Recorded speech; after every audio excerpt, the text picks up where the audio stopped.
നമസ്കാരം. ഇന്ന് രാവിലെ റിപ്പോർട്ടർ TV ഒരു ബിഗ് ബ്രേക്കിംഗ് പുറത്തുവിട്ടു.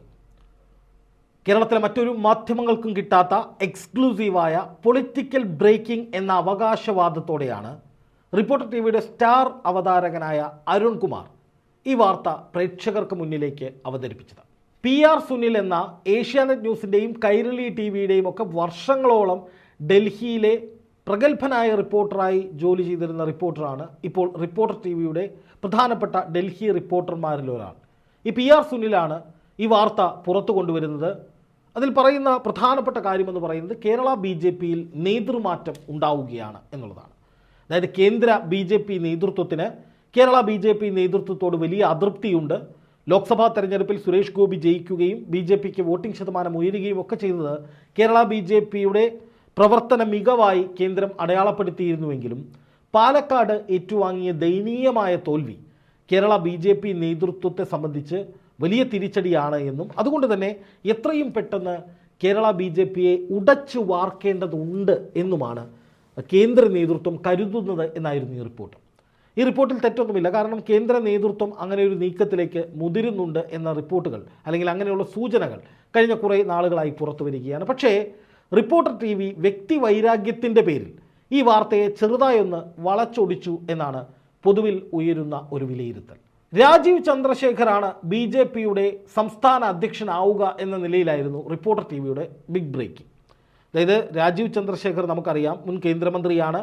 കഴിഞ്ഞ ലോക്സഭാ തെരഞ്ഞെടുപ്പിൽ തിരുവനന്തപുരത്ത് മത്സരിക്കുകയും ശശി തരൂർ എന്ന അതികായനെ വല്ലാതെ വിറപ്പിക്കുകയും ശശി തരൂരിൻ്റെ ഭൂരിപക്ഷം വലിയ തോതിൽ കുറയ്ക്കുകയും ചെയ്തിട്ടുള്ള BJPയുടെ മികച്ച നേതാക്കളിൽ ഒരാളാണ് ഈ പറയുന്ന രാജീവ് ചന്ദ്രശേഖർ. ആ രാജീവ് ചന്ദ്രശേഖർ പൊടുന്നനെ BJPയുടെ സംസ്ഥാന അധ്യക്ഷനായി വരുന്നു എന്നാണ് റിപ്പോർട്ടർ TVയുടെ റിപ്പോർട്ടിൽ പറയുന്നത്. എന്ന് മാത്രമല്ല, രാജീവ് ചന്ദ്രശേഖർ ചില അതൃപ്തികൾ അറിയിച്ചിട്ടുണ്ട് എന്നും രാജീവ് ചന്ദ്രശേഖർ അല്ല എങ്കിൽ MT രമേശ് ആയിരിക്കും ആ സ്ഥാനത്തേക്ക് വരിക, അതായത് BJPയുടെ സംസ്ഥാന അധ്യക്ഷനാവുക എന്നുമാണ് റിപ്പോർട്ടർ TV പറയുന്നത്. അതിനവർ കാരണമായി പറയുന്നത് ഒറ്റ കാര്യമേ ഉള്ളൂ. രാജീവ് ചന്ദ്രശേഖറും അതുപോലെ തന്നെ കേന്ദ്ര ആഭ്യന്തരമന്ത്രി, അതായത് BJPയുടെ ചാണക്യനായ കേന്ദ്ര ആഭ്യന്തരമന്ത്രി അമിത്ഷായുമായും കൂടിക്കാഴ്ച നടത്തി.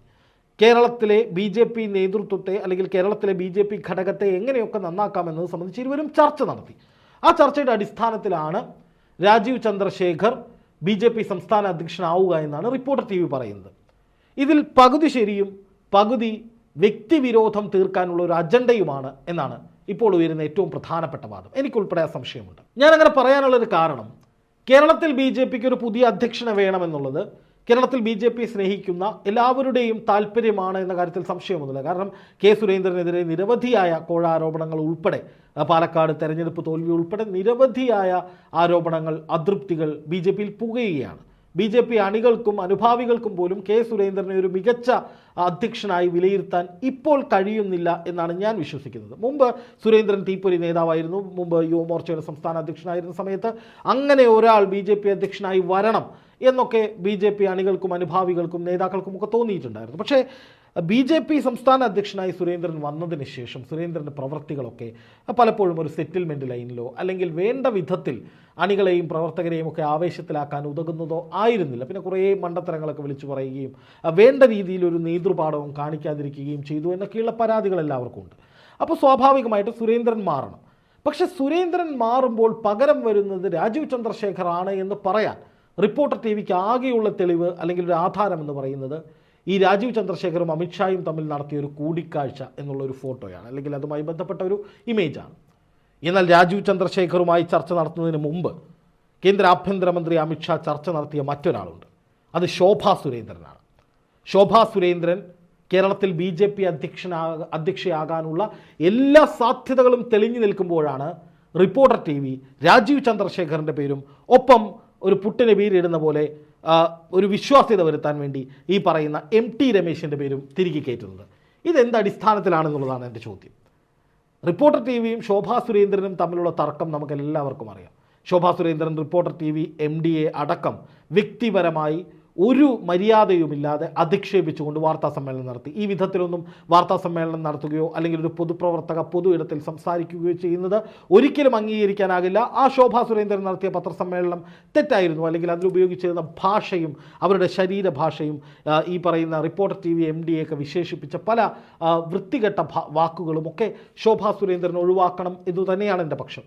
പക്ഷേ ശോഭാ സുരേന്ദ്രനും റിപ്പോർട്ടർ TVയും തമ്മിൽ അങ്ങനെ ഒരു പ്രശ്നം നിലനിൽക്കുമ്പോൾ റിപ്പോർട്ടർ TV MD ബഹുമാനായ ആൻറ്റോ അഗസ്റ്റിൻ ആ വിഷയത്തിൽ ശോഭാ സുരേന്ദ്രനെതിരെ വലിയ തോതിൽ മറുപടികൾ നൽകുകയും അത് സോഷ്യൽ മീഡിയയും കേരളം മുഴുവൻ ആഘോഷിക്കുകയും ചെയ്തതാണ്. അപ്പോൾ ശോഭാ സുരേന്ദ്രനും റിപ്പോർട്ടർ TVയും തമ്മിൽ വലിയ തർക്കം നിലനിൽക്കുകയാണ്. അതിനിടയിലാണ് കേരളത്തിൽ ഒരു BJPക്ക് പുതിയൊരു അധ്യക്ഷൻ വരുന്നു എന്ന വിവരം കേന്ദ്ര നേതൃത്വത്തിൽ നിന്ന് തന്നെ വരുന്നത്.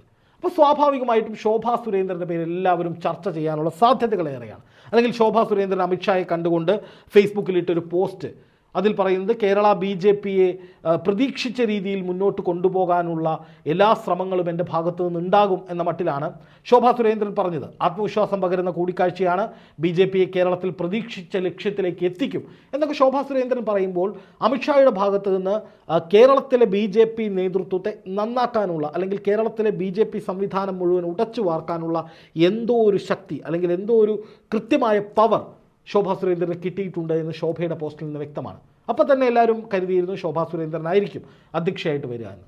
അപ്പോൾ അതിനുള്ള ഏതാണ്ട് ഒരു സാഹചര്യം ഒരുങ്ങുമ്പോൾ റിപ്പോർട്ടർ TV പൊടുന്നനെ രാജീവ് ചന്ദ്രശേഖരായിരിക്കും സ്ഥാനാർത്ഥി എന്നൊരു പൊളിറ്റിക്കൽ ബിഗ് ബ്രേക്ക്, അതും അരുൺകുമാറിനെ പോലെ ജനങ്ങൾ അത്രയധികം വിശ്വസിക്കുന്ന ഇഷ്ടപ്പെടുന്ന ഒരു അവതാരകൻ തന്നെ അത് അവതരിപ്പിക്കുകയാണ്. PR സുനിൽ എന്ന ഡൽഹി വാർത്തകൾ കൈകാര്യം ചെയ്യുന്നതിൽ ഏറ്റവും പ്രഗത്ഭനായ ഏറ്റവും വിശ്വാസ്യതയുള്ള ഒരു റിപ്പോർട്ടർ രാജീവ് ചന്ദ്രശേഖർ ആയിരിക്കും BJP അധ്യക്ഷൻ എന്ന നിലയിൽ ഒരു പുതിയ ചർച്ച തുടങ്ങി വയ്ക്കുകയാണ്.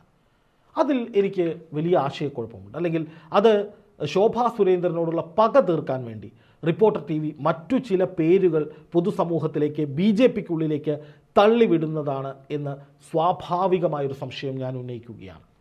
അതായത് ശോഭാ സുരേന്ദ്രൻ ഒരിക്കലും BJP അധ്യക്ഷയാകരുത് എന്നത് റിപ്പോർട്ടർ TVയുടെ ഒരു അജണ്ടയാണ് എന്നതുപോലെ എനിക്ക് തോന്നുന്നു. റേറ്റിംഗിൽ ആദ്യത്തെ 3 സ്ഥാനങ്ങളിൽ ഒന്നിൽപ്പെടുന്ന ചാനലാണ് റിപ്പോർട്ടർ. അത്രയധികം പ്രേക്ഷകരുണ്ട്. സോഷ്യൽ മീഡിയയിലും അവർക്കുള്ള സ്വാധീനം വളരെ വലുതാണ്. ഒരുപക്ഷെ ഒന്നാമതും രണ്ടാമതും നിൽക്കുന്ന ചാനലുകളെക്കാൾ കൂടുതൽ സോഷ്യൽ മീഡിയ ഇൻഫ്ലുവൻസ് ചെയ്യാൻ പറ്റുന്ന നമ്പർ 1 ചാനൽ റിപ്പോർട്ടറാണ്. അതുകൊണ്ട് തന്നെ റിപ്പോർട്ടർ TV ഈ വിധത്തിലുള്ള ഒരു ആശയം പ്രചരിപ്പിച്ചാൽ അത് ശോഭാ സുരേന്ദ്രനിട്ട് 8ൻ്റെ പണിയായി മാറാനുള്ള സാധ്യതകളേറെയാണ്. അതുകൊണ്ട് തന്നെയാണ് ഈ വിഷയത്തിൽ ശോഭാ സുരേന്ദ്രന് നേരെയുള്ള കരുനീക്കമായി ഇതിനെ ഞാൻ കാണുന്നത്. പക്ഷേ എനിക്ക് തോന്നുന്നില്ല റിപ്പോർട്ടർ TV ഒരു വാർത്ത കൊടുത്തതുകൊണ്ട് BJP കേന്ദ്ര നേതൃത്വം ശോഭാ സുരേന്ദ്രനെ മാറ്റി നിർത്തുമെന്ന്. ഇനിയിപ്പോൾ അധ്യക്ഷയായില്ലെങ്കിലും ശോഭാ സുരേന്ദ്രനെ BJP ദേശീയ നേതൃത്വം മുൻനിരയിലേക്ക് പ്രൊജക്റ്റ് ചെയ്യുക തന്നെയാണ് എന്നുള്ളതിൻ്റെ ഏറ്റവും വലിയ തെളിവാണ് അമിത്ഷായുമായി ശോഭാ സുരേന്ദ്രൻ നടത്തിയ കൂടിക്കാഴ്ച, അല്ലെങ്കിൽ ഇരുവരും നടത്തിയ സംഭാഷണം. അതിനുശേഷം വലിയ ആത്മവിശ്വാസത്തോടു കൂടി ശോഭാ സുരേന്ദ്രൻ ഇട്ട ഫേസ്ബുക്ക് പോസ്റ്റ്. കാരണം ശോഭാ സുരേന്ദ്രനെ സംബന്ധിച്ച് ഏൽപ്പിച്ച ദൗത്യങ്ങളെല്ലാം ഗംഭീരമായി വിജയിപ്പിച്ച ഒരു ചരിത്രമുള്ള ഒരു വനിതയാണ്. BJPയിൽ അങ്ങനെ ഒരു വനിതാ നേതാവിൻ്റെ അഭാവം കേരളത്തിൽ ഉണ്ട് എന്നുള്ളതും പ്രത്യേകം നോട്ട് ചെയ്യേണ്ട വിഷയമാണ്. അപ്പോൾ ശോഭാ സുരേന്ദ്രനെ സംബന്ധിച്ച് അവർ പ്രധാനപ്പെട്ട ഒരു തസ്തികയിലേക്ക് അധ്യക്ഷ എന്ന് നമുക്ക് പറയാൻ കഴിയില്ല, ഇപ്പോൾ പറയാൻ കഴിയില്ല, അതിനുള്ള സാധ്യതകൾ വളരെ കൂടുതലാണ്. അപ്പോൾ ഒരു കീ പോസ്റ്റിലേക്ക് ശോഭാ സുരേന്ദ്രൻ വന്നാൽ റിപ്പോർട്ടർ TV അവർക്കെതിരെ നിൽക്കുന്നൊരു സാഹചര്യത്തിൽ പലപ്പോഴും അവരുടെ പല കാര്യങ്ങൾക്കും വഴങ്ങേണ്ടി വരും. അതായത് BJP എന്ന രാജ്യം ഭരിക്കുന്ന പാർട്ടിയുടെ കേരളത്തിലെ ഏറ്റവും കരുത്തയായൊരു നേതാവായി ശോഭാ സുരേന്ദ്രൻ വരുമ്പോൾ റിപ്പോർട്ടർ TVക്ക് അത് പലതരത്തിലും ക്ഷീണമുണ്ടാക്കാൻ സാധ്യതയുണ്ട്. ഒരു പക്ഷേ ശോഭാ സുരേന്ദ്രനുമായി ഒരു വെല്ലുവിളി ലൈനിൽ നിൽക്കുന്ന റിപ്പോർട്ടർ TVക്ക് ഒരു പക്ഷേ ആ വെല്ലുവിളി കോംപ്രമൈസ് ചെയ്യേണ്ടി വരും. ആ രീതിയിലേക്ക് ഒരു തിരിച്ചടി മുന്നിൽ കണ്ടുകൊണ്ടായിരിക്കണം ഇപ്പോൾ തന്നെ ശോഭാ സുരേന്ദ്രനല്ല അധ്യക്ഷ, അല്ലെങ്കിൽ ശോഭാ സുരേന്ദ്രൻ ഒന്നും ആകില്ല എന്ന തരത്തിലുള്ള പ്രചാരണത്തിന് റിപ്പോർട്ടർ TV തന്നെ നേതൃത്വം കൊടുക്കുന്നത്. പക്ഷേ എനിക്ക് തോന്നുന്നത് അരുൺകുമാറല്ല, ഏത് മികച്ച അവതാരകൻ, അതിനും മേലെ ഒരാൾ റിപ്പോർട്ടർ TVയിലില്ല. പക്ഷേ ഏത് അവതാരകൻ, ഇപ്പോൾ സുജയ പാർവതി എന്ന BJPയുടെ അനുഭവമുള്ള ഒരാളെന്ന് പൊതുവിൽ വിലയിരുത്തപ്പെടുന്ന സുജയ പാർവതി തന്നെ വന്ന് പ്രഖ്യാപിക്കുകയാണ് ശോഭാ സുരേന്ദ്രൻ ഒന്നുമാകില്ല, എവിടെയെങ്കിലുമൊക്കെ പോയി സൈഡാവും എന്ന രീതിയിൽ പ്രഖ്യാപിച്ചാലും ശോഭാ സുരേന്ദ്രന് ഒന്നും ചെയ്യാൻ കഴിയുമെന്ന് തോന്നുന്നില്ല. കാരണം അവർ ആഭ്യന്തരമന്ത്രി അമിത്ഷായെ കണ്ടത് വെറുതെയല്ല. അതിനുശേഷം മികച്ച രീതിയിൽ കേരളത്തിൽ BJPയെ പ്രതീക്ഷിച്ച ലക്ഷ്യത്തിലേക്ക് എത്തിക്കാൻ കഴിയുമെന്നും പറഞ്ഞത് വെറുതെയല്ല. കൃത്യമായ പദവിയിലേക്ക് ശോഭാ സുരേന്ദ്രൻ ഉയർന്നു വരും. ശോഭാ സുരേന്ദ്രൻ്റെ ഒരു വലിയ മുന്നേറ്റം കേരളത്തിൽ BJP നേതൃതലത്തിൽ കാണാൻ കഴിയും എന്നാണ് ഞാൻ ഇതിനെ വിലയിരുത്തുന്നത്.